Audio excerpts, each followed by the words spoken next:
एक परेशानी खत्म नहीं होती है, दूसरी परेशानी टीम इंडिया के लिए मुंह बाए खड़ी होती है।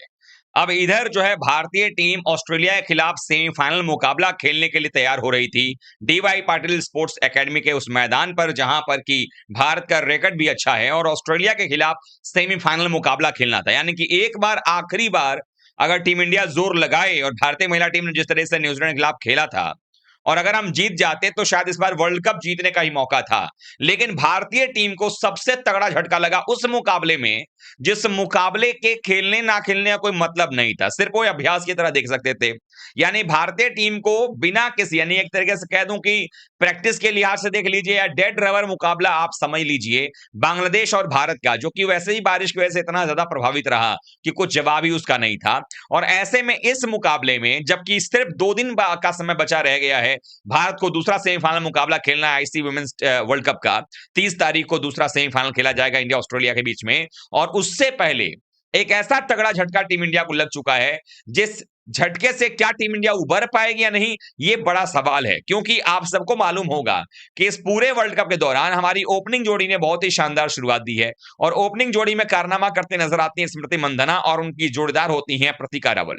न्यूजीलैंड वाले मुकाबले में आपने देखा होगा, इन दोनों ही महिला प्लेयर्स ने शानदार तरीके से टीम इंडिया के लिए जो है ओपनिंग की थी।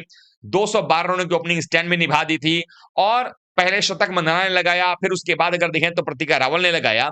लेकिन जब बांग्लादेश के खिलाफ मुकाबला शुरू हुआ, तो जब भारतीय टीम चेस करने आई, तो बहुत सारे लोगों को यह लगा कि यार ओपनिंग तो अब यहां पर अमनजोत कौर क्यों कर रही है प्रतिका रावल की जगह पर। मंदाना भी वहां पर है, मंदाना, लेकिन अमनजोत कौर है, प्रतिका रावल नहीं है। लेकिन दरअसल इसके पीछे कहानी ये थी कि प्रतिका रावल पारी के 21वें ओवर में, जब बांग्लादेश की टीम बल्लेबाजी कर रही थी, तो पारी के 21वें ओवर में वो मिड विकेट के दौरान जब फील्डिंग कर रहे थे मिड विकेट में, तो वहां पर एक स्ट्रोक गया, और अख्तर का वो स्ट्रोक था, बांग्लादेश के जो प्लेयर हैं, और उसको डाइव लगाकर रोकने के प्रयास में अपना एंकल ट्विस्ट कर बैठी। और अब खबर ये आ रही है कि एंकल ट्विस्ट तो हुआ ही है, घुटने में भी चोट आई है।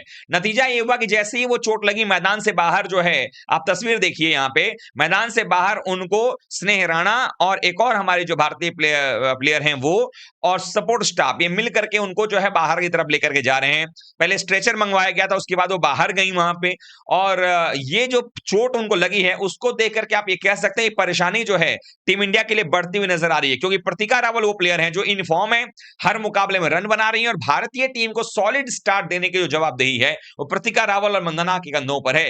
लेकिन जिस तरीके से इस वक्त जो है वो प्रतिका रावल चोटिल हुई है, बताया जा रहा है कि उनके घुटनों में भी चोट है और एंकल ट्विस्ट हो गया था उनका। लेकिन अब उनको मेडिकल असिस्टेंस दिया जा रहा है, स्कैन्स वगैरह उनके कराए जा रहे हैं।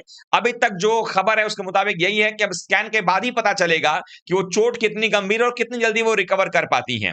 हालांकि कई बार ऐसे हमने पहले भी देखे हैं कि एंकल ट्विस्ट कर जाना या घुटने पे चोट लगना और खिलाड़ी फिर अगले दिन फिट हो जाता है खेलने के लिए, हमने इंडियन मेंस टीम में देखा हुआ है। लेकिन ये इंडियन वुमेन्स टीम के मुकाबले के लिए, चूंकि अब देखें तो आज 27 तारीख है, उसके बाद आपको 28 और 29, यानी कि इस चोट लगने के बाद 72 घंटे आपको समय तो मिल गया है, लेकिन 30 तारीख को आपको मैदान पर दोपहर में उतरना है। क्या उसके पहले ये ठीक हो जाएंगी या नहीं होती हैं? जो कुछ भी अपडेट आएगा हम आपसे शेयर जरूर करेंगे।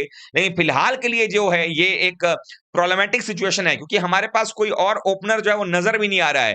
अब अमनजोत कौर ने ओपनिंग जरूर किया, लेकिन वो थोड़ा समय ले रही हैं। लेकिन कुल मिलाकर के देखा जाए तो बहुत जरूरी यहां पर यह बनता है कि भारतीय महिला टीम एक यूनिट में जो खेल रही है, और जो ओपनर्स ने न्यूजीलैंड के खिलाफ शुरुआत दिया था, उसी शुरुआत को और आगे ले जाने का काम प्रतिका रावल और मंदाना करती।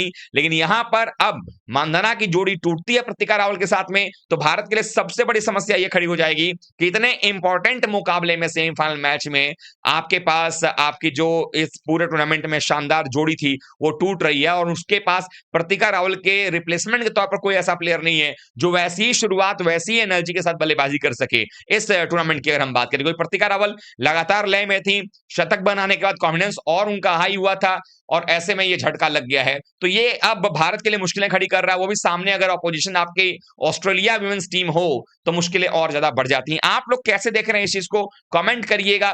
आपको क्या लगता है, क्या प्रतिका रावल का ना होना भारत के लिए सबसे तगड़ा झटका नहीं है? आप कमेंट कीजिएगा। मिलते एक बार फिर से। Thank you so much.